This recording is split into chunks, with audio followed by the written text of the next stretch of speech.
Hi everybody. What a roller coaster! What an amazing film. Every single time, it's just crazy. The director, Ergüven, female director, absolutely amazing, and the actresses, the performances are outstanding. Absolutely crazy. I heard some sobbing. I heard a lot of laughter, and rightly so. It is just a spectacular film. So right now we're gonna have a panel, just a really informal, casual conversation, and any questions with my awesome guests to my right. If I can get them to introduce themselves from Noha. Hi, I'm Noha. I don't know, I'm representing myself, I guess, but I'm also the BME Officer at Bristol SU, and I'm involved with the NUS Black Students campaign. Hi, I'm Adibah. I'm representing Nocturnal, which is a youth-led magazine. Basically, it's a platform for young people to be creative and also discussing cultural and social issues as well. Hello, I'm Iframa. I'm representing gal-dem, which is an online magazine. It's written by women of colour, but for everybody to enjoy. So I've got some awesome guests, clearly.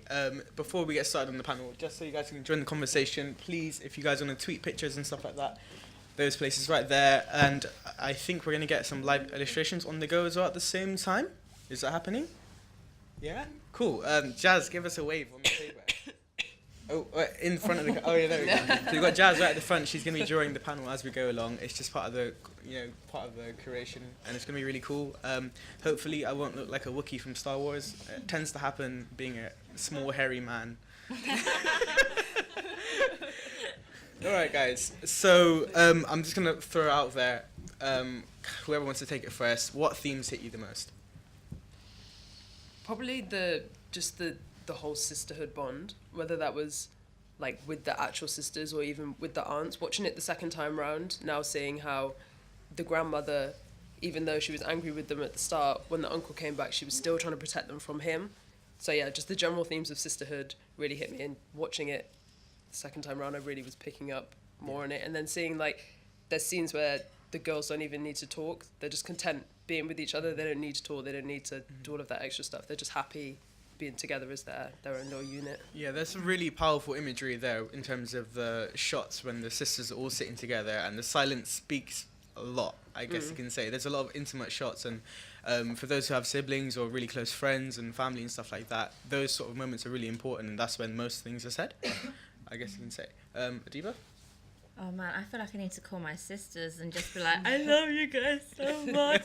That was so emotional, like, wow. It's really nice to see, as you said, like, sisterhood, it plays such a massive part in my upbringing in personal, and I think a lot of the time, you often see women, rivaling against each other, that, we are constantly out to get each other, and there's no support there, and I think that's just generally, it's not true, growing up with 3 older sisters, it was similar like this, we were so close, we didn't have to speak, we understood each other, without speaking at all, so it's really nice to see that in cinema.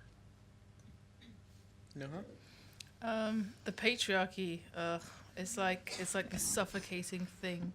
They're just it's kind of physically manifested in this prison that's built around them, but it's like this, like I remember watching it and just getting increasingly angry, and like watching it and having such a visceral reaction to like everything that was going on, and just feeling like as trapped as they were, like almost. And I think one of the running themes is so important, because in the beginning when they sort of they come in and it's kind of introduced as like a cultural thing, and then but it's like you very quickly realize that it's not about that at all. And yeah, It's something much bigger, isn't it? yeah. Here's one of the questions from myself. If there's one thing you can thank the actresses for portraying, what would it be? I suppose like just childhood innocence, even though a couple of them are, I don't know what their age is meant to be, like 16, 15, 16, but just representing that whole childhood thing where you haven't really got any worries, and then theirs were just completely cut off, and you can just see, just the way they react to that. But yeah, I'd like to thank them for representing childhood in like the form that it should be. Yeah. I think the film was really good in being brutally honest about everything, and they didn't shy away from things like suicide or child marriage and things like that. And I think it's really important because I don't know whether we get to see it as much over here, but in other countries, like in Turkey, it does happen, and it should be spoken about. Adibah or Noor, do you have anything to add on that? Yeah, I mean, obviously it's a similar thing. I think also it's just so real the way it was portrayed. Do you know what I mean? Like, it wasn't just a complete sob-fest, which it was, but it was also, you know, it was that kind of comedy. It was that kind of like things that you have with your siblings. That's, I think, universal. You know, you guys constantly insulting each other, hitting each other, but also going through those rough times as well. You know, they use comedy as a coping mechanism, which I think is really quite honest. Yeah, Yeah. definitely. Yeah. I'd like to thank them for their spirit. I think that was felt like you were rooting for them from the beginning. You like wanted them to succeed. You felt like a personal connection with them. I think that's from the sort of organic nature of their performance. And, Yeah, definitely. And of course, guys, the floor is open to questions. If anyone wants to ask any questions to our guests, yeah, just hand over a mic.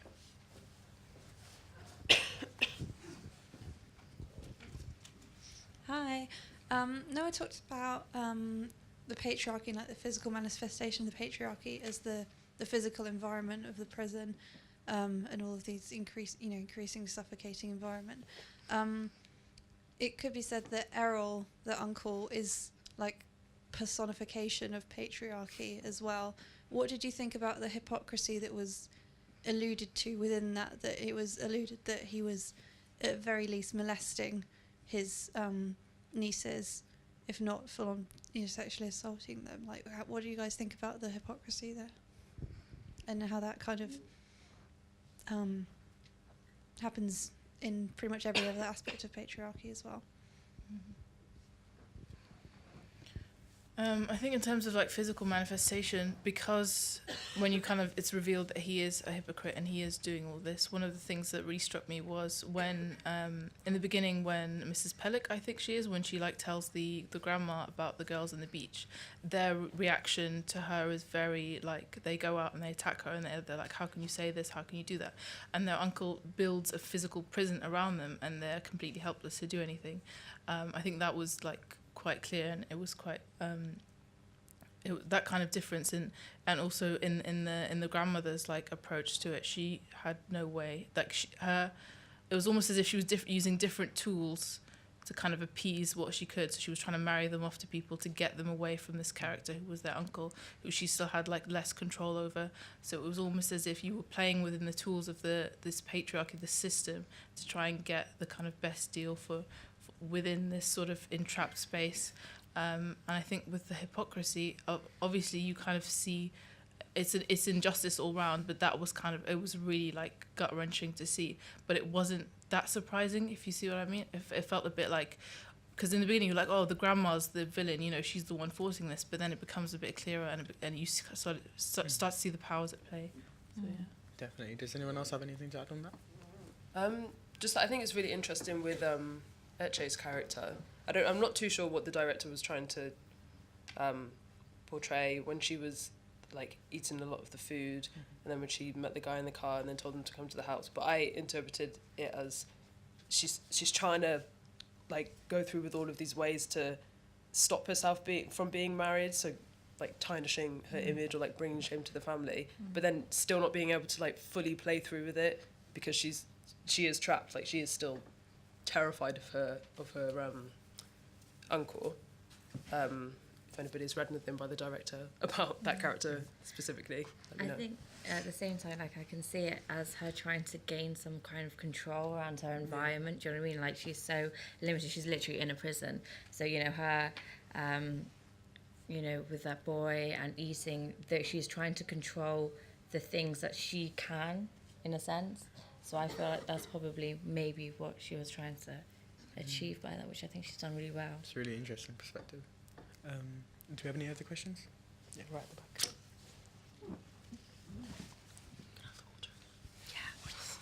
back. I was just wondering if anyone kind of knew anything about the kind of Turkish context that we're looking at in terms of like how how real that kind of situation is across Turkey, because it feels very much like Istanbul is this kind of, you know, a kind of beacon of hope where maybe this kind of thing, you know, attitudes could be different or something, because it felt a lot like the situation is almost like the context that you're looking at is kind of horribly relatable, really. Like it's not like in a lot of other things. Like it reminded me a lot of like, you know, books, like films, all kinds of things. Like Virgin Suicides was a massive, like, obviously, and it felt like rather than being an almost contrived construction or a kind of metaphor to really bring out patriarchy and bring out all this, the kind of entrapment in a very engineered situation. It actually felt like this wasn't that engineered, and it was something like really, you know, this could happen like in a house in the country somewhere. So yeah, I was just basically wondering if anyone had any suggestions or actually kind of knew, you know, is Istanbul like this beacon of light, and is the countryside, you know, wherever we are in Turkey, is that where this kind of thing is happening, or, you know? Yeah, sorry, that's my kind of vague question. No, that's a really good question. Somebody please correct me if I'm wrong, but I read the director, the scene that happened in the sea happened to her when she was younger, and her grandmother was angry, and the film's about how she wished she'd spoken up for herself but hadn't. And then, I mean, I don't really know whether Istanbul is like a beacon for hope. I think, like you said, it is relatable to a lot of situations, and whether that's like the rural and urban balance, or even just like in other cultures, there are the themes that were in this film do appear in other cultures. I don't know whether it's specific to Turkey. I don't know whether that's a fair thing to say. But like the clips that were when they were watching TV of like the president or prime minister speaking, like those were real clips that they used, and the football situation was real. But yeah, like there are obviously widespread issues that happen in lots of cultures. Yeah, I agree with you. Like I grew up in a British Muslim family, and it was obviously not to that extent, but it was kind of like your punishment was to wear shalwar kameez if you were like being rude, or, you know, if you were late home, you've got to read the Quran. Like it's things like that. But I think at the same time, I do really agree with you. It does come across cultures. You know, like the virginity test that was done in this film. In the 70s, Southeast Asian women, when they were coming to Heathrow, they were subjected to virginity tests, and this is done from people in the UK. And then the virginity test, the results were given to their parents. So either they would be shamed, or they'd be like, "Oh, well done, you're a virgin, well done." So I think we can't just say, "Oh, over there," or "Oh, in Istanbul," or, you know, things happen here too. And I think it's problematic when we say other countries have problems with patriarchy and racism and discrimination, when actually we have very similar things that are happening here. Noha, you know, understand? Yeah, so I grew up in a kind of similar culture to the Turkish culture because of the great Ottoman Empire that spread everywhere. So the kind of stuff that was going on, I wasn't surprised at all. Like the bringing in the tea, the meeting the people, the having the guy and his mum and his dad come round. Like that is so common, and it's not just about people in a rural village in Turkey. This happens like across the board. Whether you're highly educated or not, it's kind of this kind of ritualistic practice, which I think is really well highlighted in the film. If you see how they bring in every sister, and each time they're like, "Oh yeah, she's one of a kind," they do this whole thing practice like over and over again, and it's just kind of, it's very clear this I guess like it traverses through different generations, through different cultures, and the whole, you know, the reducing the girls to virginity test isn't different to when a woman politician's on stage and all that they can discuss is what she's wearing. It's a very similar concept. But what I do think is very important is that when they talk about Istanbul as being this beacon of hope, it's not a sort of haven where the culture is free or the patriarchy is free. It's where people have more opportunities to gain their own independence. I think that was quite clear. And also the fact that throughout the film, you can kind of see, like, it's reiterated again and again, that it's just that the girls don't have access. You know, when she learns how to drive, that's when she gains her emancipation, as opposed to when she's, I don't know, anything else. So the girls who were married off didn't, whereas when they learnt to drive and had the means and the facilities, that's when they gained their emancipation. Well said. Well said. Is there any other questions?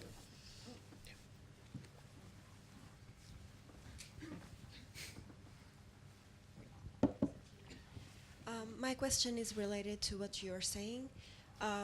One statement from the movie really touched me, and it wasn't said by none of the characters. It was said by the TV, saying that women should know their limits. And I was like, yeah, we know our limits. There aren't any. We can do what we want. So, but it's not really like that. This thing really happens there. And a lot of things happen here and in my country, Portugal, so there are a lot of limits. I wanted to know your opinion, your views about the limits of women nowadays.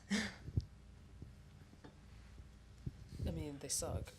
And I think it's important to recognise that the limits for whatever the limits are that are set around one woman aren't the same for every kind of woman. So there's not one limit that's set to one woman. There's limits that people put on black women. There's limits that people put on Muslim women. There's limits that people put on queer women. There's all of these different structures that play against us in different kind of ways. But I hate them all, obviously. Nice. The limits on women. There's plenty. There's quite explicit ones, and then there's implicit ones. You know, it can be from the wage gap and so on to very basic sort of, like I said, the being reduced to just your external aesthetic, or being reduced to your engagement with partners or whatever. It kind of manifests in different ways, in different places, in different areas, and there's also a massive socio-economical aspect to it. So, you know, we in the sort of enlightened West can feel like we're doing very well, but that's actually because we have means and tools and facilities that people from lower socio-economic backgrounds don't have. And I think that's very important to recognise the things that impact the limits on women are much wider and much more multifaceted than just how they affect women. But yeah. Yeah, I think I like to think of it as like a spectrum. Do you know what I mean? I think it's not about pointing at one country and saying this, they're doing this terrible, women are treating very bad here. Well, actually, we have things in place here that's absolutely, like you said, you know, the pay gap, that's absolutely insane. So I think I like to see it as more of a spectrum, that we all are suffering from patriarchy, and for some reason we just think that women's honours just are hidden in their vaginas. I just find that really weird. I don't hide my honour in my vagina, actually. I kind of sometimes it's up here, you know. But yeah, it's just really odd. It's really odd, and it's a shame. Definitely. Next question, please.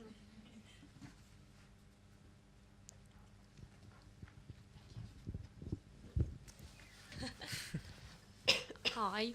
I also wanted to just say thanks for coming and doing the questions. But I thought one of the main themes and kind of really interesting points of the film for me was kind of how the rest of the society really kind of joined in, and it was kind of like it was really hard to break free of that, because even when they were outside of all of it and they, you know, everybody was still trying to kind of have that pressure in, and I feel like that's very prevalent still, like in all societies across the world. It's just kind of masked in different ways. And so, for example, like you were saying about female politicians or something like that, they're judged on what they wear, or celebrities, and I think it was really interesting to see that, but in a very different context. And I just kind of wanted to see your opinion on how society really can shape how people can react against things, but also people find their own ways to kind of act against it. So, for example, you know, the cakes and stuff like that.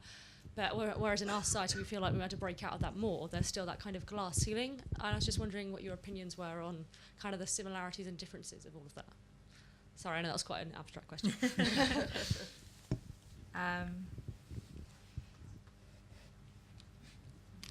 Sorry, I'm thinking about that. I think a lot of people get, I mean, myself included, sometimes get stuck in just thinking, oh, that's just the way it is, and then you just kind of go with the flow of that's just the way it is, or this happened because, I don't know, because this politician was in charge or something. Like, you just expect certain things to happen, which, yeah, like the girls at the wedding, they're enjoying the wedding, but they know that the other sister is upset, but it's just, I don't really know. No, I see what you're saying. Like, I think it's interesting to see it from the perspective of the older generation.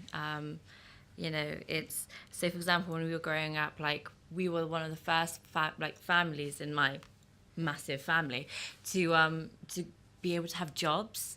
That was like a crazy thing, and we were allowed to wear jeans and stuff, and we were allowed to be like, so I was allowed to like wax my monobrow. That was like insane. That was like next level, like wow. And so my mum had a massive backlash, you know, being like, oh, you shouldn't do this, and your girl shouldn't, you know, be working, or, you know, they should be married at a certain age. But I think my mum strongly believed that that's not how you get through life, and she lacked that independence. So I think she really, really wanted to see us flourish. So even now we get comments like, why aren't you a doctor? Or why aren't you doing this? It's like, I'm doing my thing, Mum, I'm doing my thing. I mean, I'll be a doctor. But it is really interesting, because at the same time, I could quite easily get really mad at my mum, you know, because she still had these very traditional ideas as to what an Asian person should be. And I think the older I've gotten, I've started to realise that it's really just about control. I mean, so for example, my own personal experiences, when she moved over, she had such little power in the UK, in her society, and so did my dad. And he studied in university, and then he came to the UK. He was a taxi driver, and no one really valued his input or his intelligence. They just thought, oh, he's the packy, you know, taxi driver. All right, we don't want to hear his opinion. I think for them, home was that place where they can control, where they can kind of set the rules and keep tradition. So sometimes it did seem a bit extreme, but actually I can understand that fear, not justifying the acts, but I can understand the idea behind it, basically. I think to an extent we're all kind of like, when you're entrapped in such an infiltrative system that kind of perpetuates every aspect of your life, everyone to an extent is playing the game.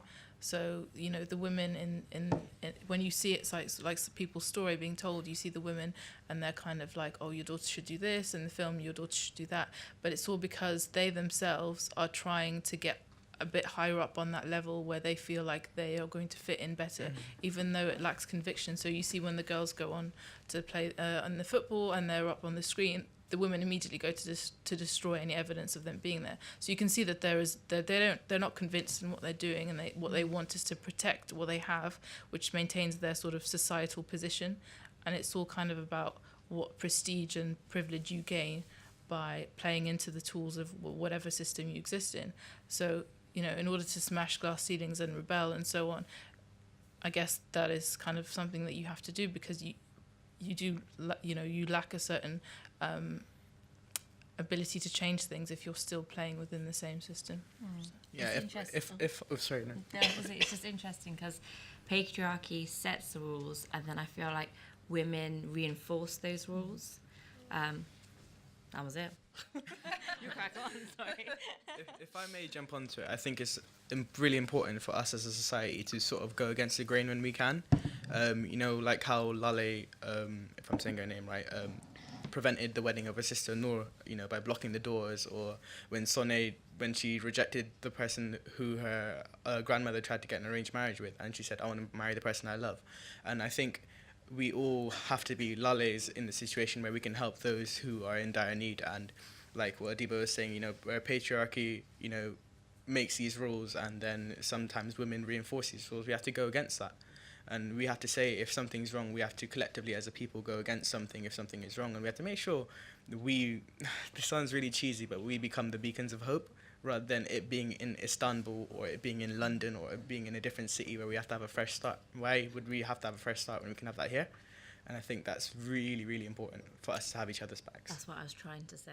You said it so beautifully. Thank you. We're running out of time, but is there any last couple of questions from anyone? Oh, right in the middle.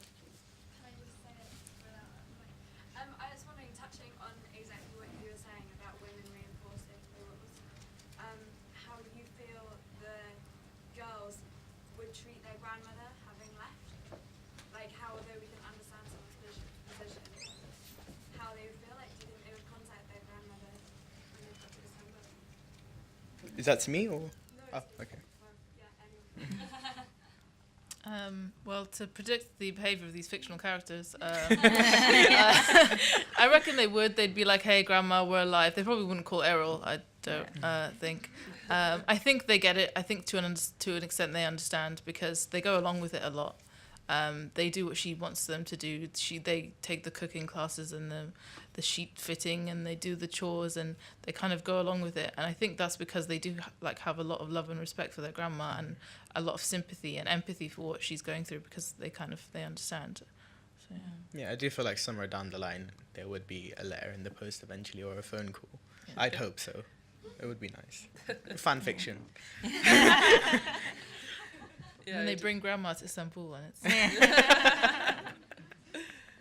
Yeah, I agree. I feel like they would. Also, there were times where they were out of the house, and I mean, they're still children. They didn't have any money, but there were times that they could have not returned, and they did. So I think, yeah, the love that they have for their grandma is there, and their aunts as well. Sweet. I'll take the last question here.